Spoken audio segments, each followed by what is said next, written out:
Assalamualaikum warahmatullahi wabarakatuh. Hai guys, saya Domedi Al Pacino tengah menuju Masjid Al-Qibli atau Al-Jami Al-Qibli atau Al-Jami Al-Aqsa di Komplek Masjidil Aqsa, Yerusalem. Masjid Al-Qibli ini guys adalah tempat sholat yang berada di Masjidil Aqsa bagian selatan. Masjid Al-Qibli ini guys terdiri dari satu ruak atau lorong besar di tengah dan 3 ruak atau lorong yang terletak masing-masing di sisi kanan dan kirinya. Masjid Al-Qibli ini guys memiliki satu kubah besar seperti peluru berwarna hitam keabu-abuan yang terbuat dari kayu di sisi dalamnya dan dilapisi timah di sisi luarnya dengan tinggi 17 meter. Panjang Masjid Al-Qibli ini guys mencapai 80 meter dan lebarnya 55 meter.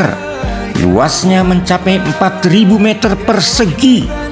Di dalamnya terdapat 11 pintu masuk dan pada saat ini dapat menampung 5.500 jamaah guys. Masjid ini guys sesungguhnya bernama Al-Jami Al-Qibli, tetapi kebanyakan orang mengenalnya guys dengan sebutan Masjid Al-Aqsa. Padahal sebutan itu tidak tepat karena Masjid Al-Qibli merupakan salah satu bagian dari Masjidil Aqsa yang terdiri dari ruang terbuka dan bangunan guys. Masjid Al-Qibli ini memang berada di sebelah selatan dari Dome of the Rock atau Kubah Sahara atau kubah batu guys. Tepatnya berposisi di arah kiblat guys. Karena itulah dinamakan dengan Al-Qibli. Masjid yang mempunyai kubah berwarna abu kehitaman ini guys didirikan oleh Khalifah Abdul Malik bin Marwan dari Bani Umayyah dan disempurnakan pada masa anaknya Al-Walid bin Abdul Malik antara tahun 86 sampai 96 Hijriyah atau tahun 705 sampai 714 Masehi. Ketika dibangun pertama kali guys, masjid ini mempunyai 15 ruak atau lorong. Kemudian diperbaharui setelah terjadi gempa pada masa dinasti Fatimiyah oleh Al-Zahir li Izazi Dinillah menjadi 7 ruak atau lorong guys, seperti sekarang ini. Sejarah keberadaan Masjid Al-Qibli ini sendiri guys diawali ketika Khalifah Umar bin Khattab datang ke Al-Quds untuk membebaskan Baitul Maqdis pada tahun 15 Hijriah atau 636 Masehi. Beliau bertanya kepada Ka'bu Al-Ahbar, seorang Yahudi yang telah memeluk Islam, tentang tempat yang baik untuk mendirikan tempat sholat. Dan Ka'bu Al-Ahbar menjawab, sebaiknya menghadap ke As-Sahrah supaya dapat menghimpun kiblat Nabi Musa dan Nabi Muhammad. Namun Umar bin Khattab menolak usul ini dan lebih memilih tempat yang sekarang Masjid Al-Qibli berada. Kemudian Umar membangun masjid yang dikenal dengan Jami Umar atau Masjid Umar. Awalnya guys, Masjid Al-Qibli dibangun dari kayu dan batang pohon sebagaimana Masjid Nabawi dahulu. Awalnya juga guys, Umar bin Khattab sengaja untuk tidak membuat Kubah As-Sahrah, mihrab Jami Al-Aqsa dan Ka'bah tidak berada pada satu garis lurus. Namun saat Jami Al-Aqsa dibangun ulang oleh kekhalifahan Umayyah, mihrab masjid tersebut guys digeser 40 meter ke barat sehingga mihrab masjid segaris lurus dengan Kubah Sahrah di utara dan Ka'bah di selatan. Dan mihrab lama dalam masjid diberi nama mihrab Umar. Pendapat yang menyatakan bahwa Umar bin Khattab adalah orang yang pertama kali mendirikan bangunan persegi 4 berkapasitas 1000 jamaah itu guys di suatu tempat di Komplek Al-Aqsa itu diperkuat oleh sejarawan arsitektur Sir Archibald Creswell merujuk pada pendapat seorang biarawan Galia bernama Archuf yang berziarah ke Palestina pada tahun 679 sampai 682 Masehi.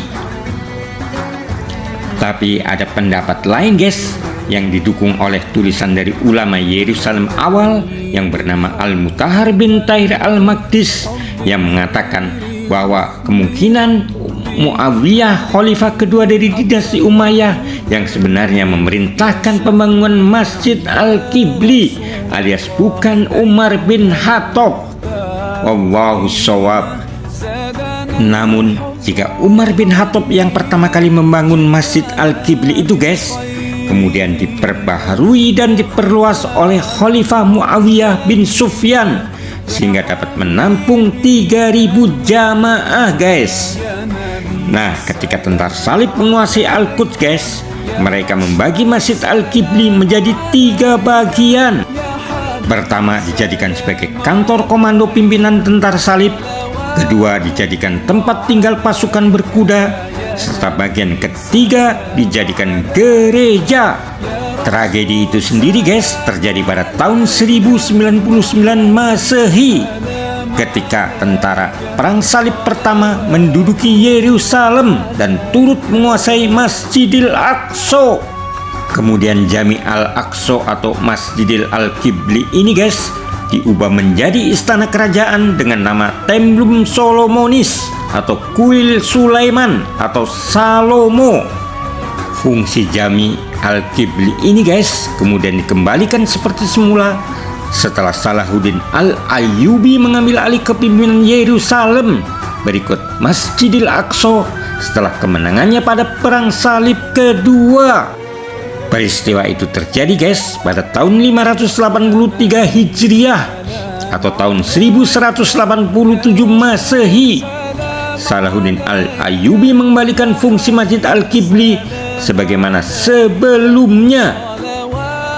Masjid Al-Qibli ini guys memang kerap mengalami perubahan dalam beberapa kali masa pemerintahan Islam, di antaranya pada masa Mamluk, masa Utsmani, dan ketika awal penjajahan Inggris atas tanah Palestina.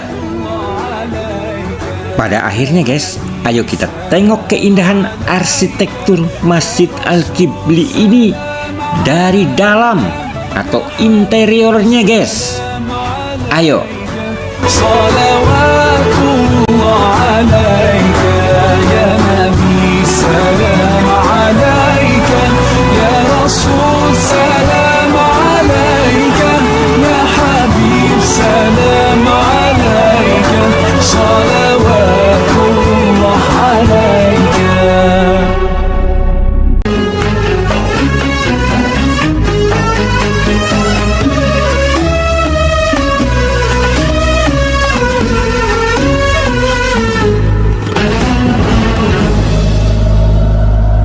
رقت عيناي شوقا ولطيبة ذرفت عشقا فأتيت إلى حبيبي فاهدأ يا قلب ورفقا صلي على محمد السلام عليك يا رسول الله السلام عليك يا حبيبي يا نبي الله السلام عليك يا رسول الله السلام عليك يا حبيبي يا نبي الله يا رسول الله.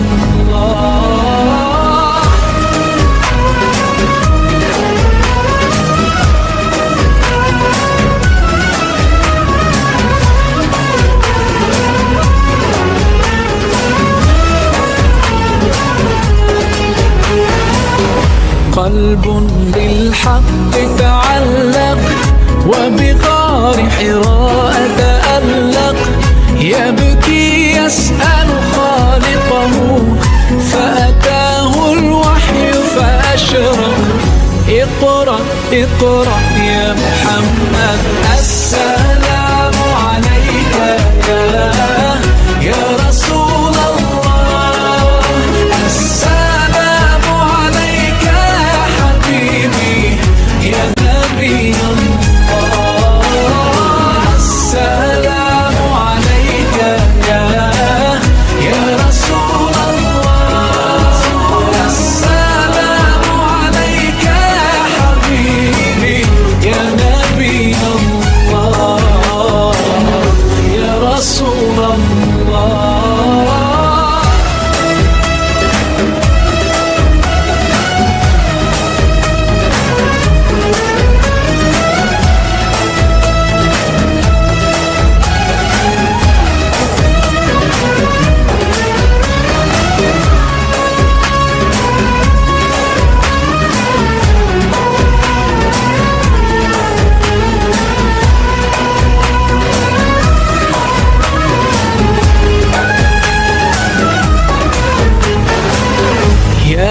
طيبة جئتك صبا لرسول الله محبا بالروضة سكنت روحي وجواري